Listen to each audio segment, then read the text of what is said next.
Thanks all for coming to my house. Thanks for being here. So we're Alec and John from A Fistful of Vinyl, and we have with us Authority Zero from Mesa, Arizona? Yeah. Right. With conviction. With conviction.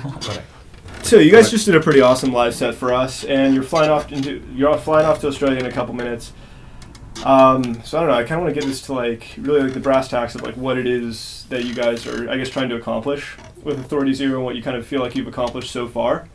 So let's start tell me a little bit about the music scene in Arizona when you guys were first starting out.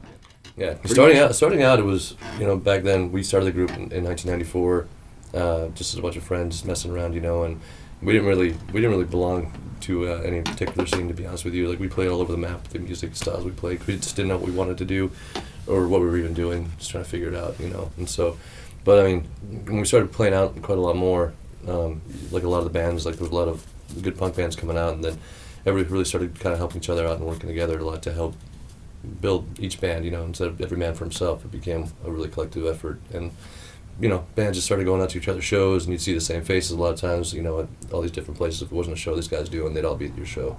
And it was just kind of cool. People started really trying to build a scene out of what seemingly what we thought we had at the time was really nothing, So it was cool. It kind of all came together. Are there any bands from that scene that you guys still keep in contact with? Yeah, there's a lot of bands that broke up. And then I've noticed as of late, we've kept in touch, but they, kids and wives and families have all come in to play a lot. But, a lot of those bands are getting back together for reunion shows and this and that, and it's really pretty cool because now it's they're, a lot of bands were trying to make it when they're younger, obviously, and do some really big things with it. But when they had broken up or whatever, it's cooler. You can see they're getting back at it just because they love doing it. Right. And slowly, they're older, they know they have their kids and their married lives and things like that, and it's cool seeing those bands, many getting back together and doing those old school shows again. Yeah, just for the fun's sake. Cool. So it's really neat. Nice. So Jason, do you do most of the writing for the band? Literally speaking, yeah. I pretty much have throughout the history of the band. There's been a few lines here and there, obviously, on some of the past records that have been written by, say, Bill or other members that they sing on the records too. But yeah, I mean, a lot. This last album, it was a really big collective effort with everyone musically, with Brandon and Sean and all that. So it was really nice. Prior records, before that, felt a little more on my shoulders, with the band going through changes and stuff.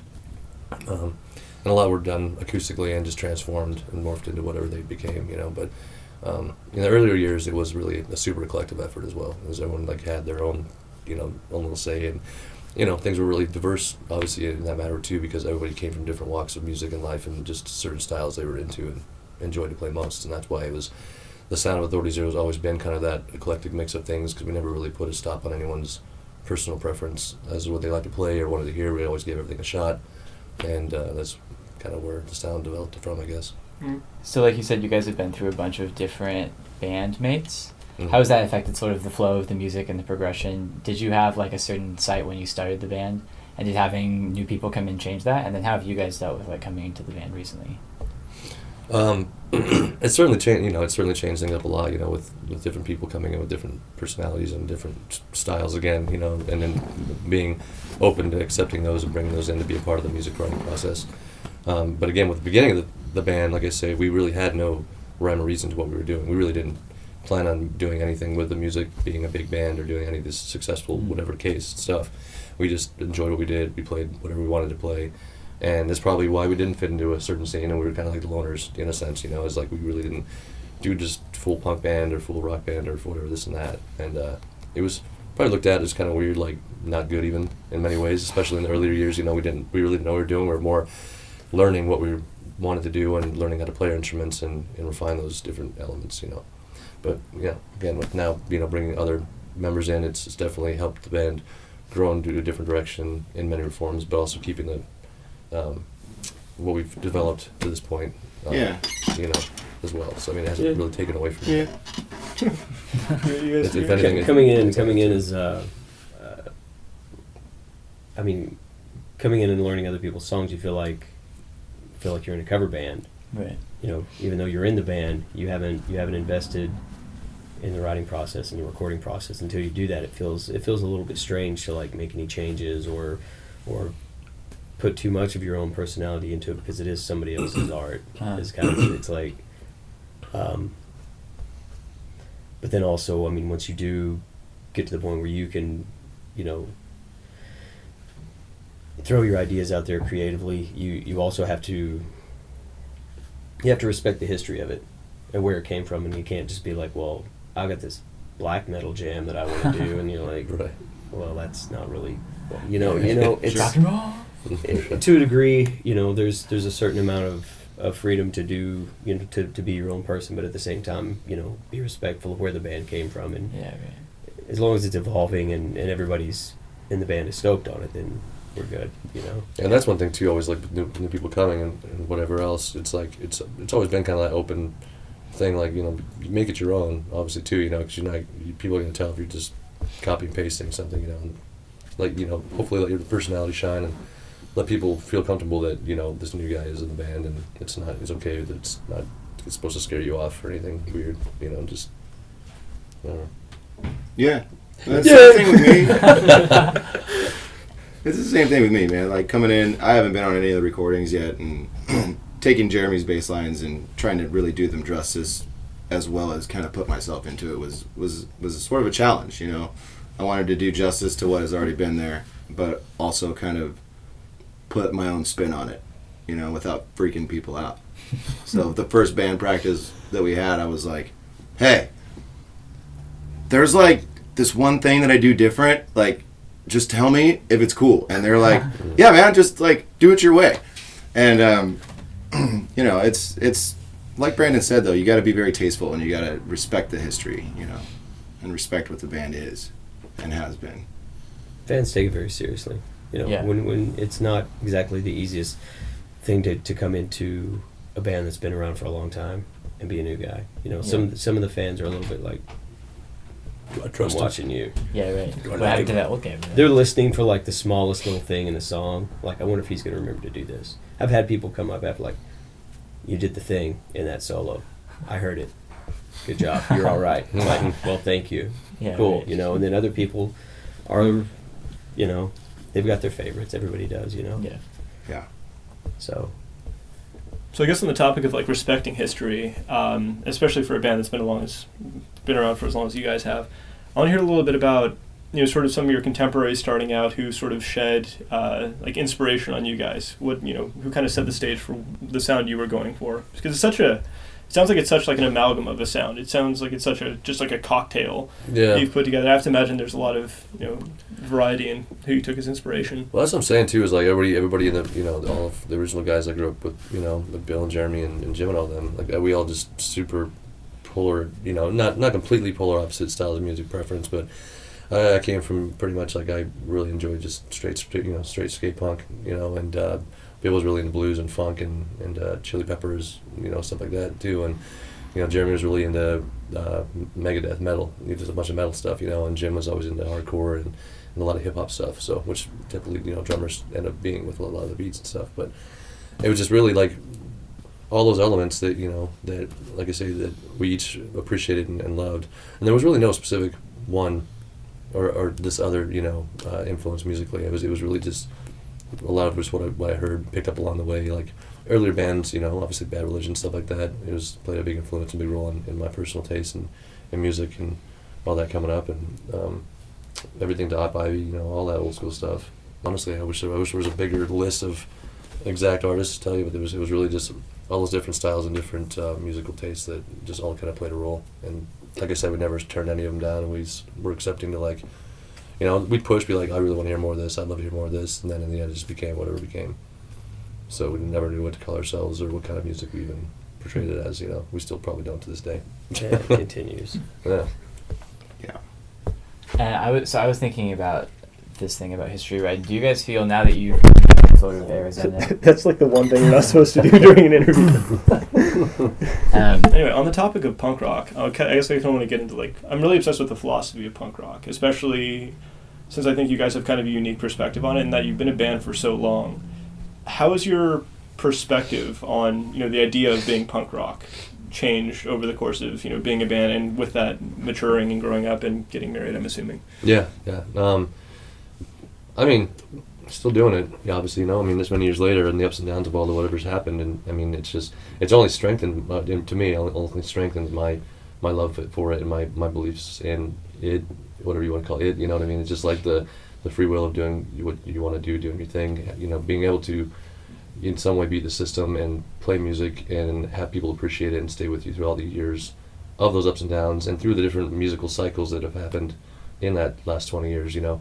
And that, I mean, like I said, to me it's just only strengthened and made me love it more and believe in it more, seeing that we're still out there playing, and whether it be the changes or not in the group, the kids are still there and they still believe it and they're still as heartfelt and as driven into it as we are. But all right, so do you guys listen to much Against Me? Yeah. Okay. So I Was a Teenage Anarchist. Mm-hmm. You know, that song, I think, kind of exemplified the idea of growing old and sort of growing a little bit less enchanted by the idea of punk rock. You know, sort of growing out of some of those ideals. How do you feel about that message versus, you know, I guess kind of the compulsion to want to stay in like a culturally punk rock place? Yeah. I guess that would really depend on, I mean, what one's definition of punk rock lifestyle or approach to life would be, because everybody's going to have a different one. You know, it's like with I Was a Teenage Anarchist, that kind of leads one to think, yeah, it was just a free-for-all and whatever. And to me, punk rock is not necessarily about that. It's an approach where you're unapologetic and you do what you do and you do it wholeheartedly, and that doesn't necessarily mean, you know, you whether your teacher believes in it or whether your government believes in it or whatever. It's like you live your life, your rules, the way that you know, not necessarily, you know. You know what I think? Bashing windows out with a bat and, you know, just doing a bunch of...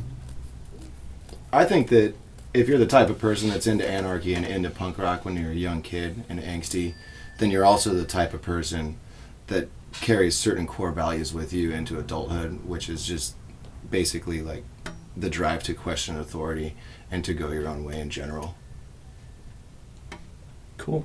Very concise. So I like to wrap up interviews with one specific question, and that's, I guess it's kind of two questions, but what's on your guys' playlist right now, and what are some groups who you feel like deserve more attention than they're getting right now? On my playlist right now is the new Chuck Reagan. Just got that. That's really good. Yes. Did a really good job. Yeah. And groups that should be getting more love, you saying? Sure. There's a lot. Yeah. 40-0.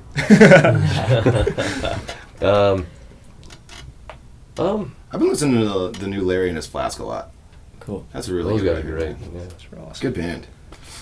Really good people too. I think Poor Hap's getting a lot of love, but from the LA area. But I think that I think it's just a matter of them getting out there more and more and more. They'll probably get it because they've already gotten a pretty good chunk of attention from a lot of the kids out there. But yeah, it's one of those. There's so many, but I can't think of a damn one right now. To be honest with you. That's right. We're at the end of a long day. Yeah. All right, then maybe I'll softball this one. We have a lot of people who are listening who have kind of started their own DIY groups who save up weeks of paychecks to get a recorder so that they can put out a record on Bandcamp. What do you have to say to an artist like that who aspires towards something as high as you guys have achieved, but still is in the sort of proto stages of that? I say just keep at it. That's all we did. Keep at it. We did it in the early years too, when there was not, when it was the really super, tape deck, copy your own tapes, recordings, and pass out the tapes of the shows, all the way till now with with the audio stuff that you can actually make a decent recording in no time. And everyone's got seemingly a buddy or something that can help you get a really quality demo to start just tossing out and just get out there and do it. Do it in the streets. Do it obviously online is a really easy way to do it too, obviously. But any way you can get your music out there, just keep on pushing it out there, and you're bound to. We're kind of one of those, not success stories, but to the point of where you can get to where you want to be and keep on playing happily and enjoy what you're doing many years later, as long as you just keep at it. Just don't stop. Sure thing, man. Yeah. Got to stay on the road. I'm a full believer in that. I mean, the reason why the Flatliners and the Menzingers are where they are today versus when I played my first shows with them in a tiny little basement in Phoenix about 8 or 9 years ago is because they stayed on the road and they kept doing it. So, especially in the age where you can, your records are easily, accessible on the internet. royalties are a thing of the past. Yeah, it's like if you, I mean, CDs and things like that are that's like a flyer for your live show. Yeah. It's like if you put on and you really work hard at your live show and you give it all you have and you stay on the road, then they have to show up, and they will, because you're giving them something that they can't get anywhere else. So that's the thing too, is like we talked about earlier with the whole building the scene thing together. Team up with bands, like support each other, get out there and keep on. It's just going to help you grow in general, I think, and your whole little audience and market or whatever, what you're trying to pull together. And it's just little things like that along the way are going to help a lot too, I think. Shoot YouTube videos, get yourself out there, cross promote online with other bands. Try and just do what you can to push it out. Cool. Yeah. Well, thanks guys very much for hosting us, Yeah, I guess. Yeah. Thanks, man. And thanks to everyone for watching. We're Alec and John from A Fistful Of Vinyl on KXLU 88.9 FM Los Angeles.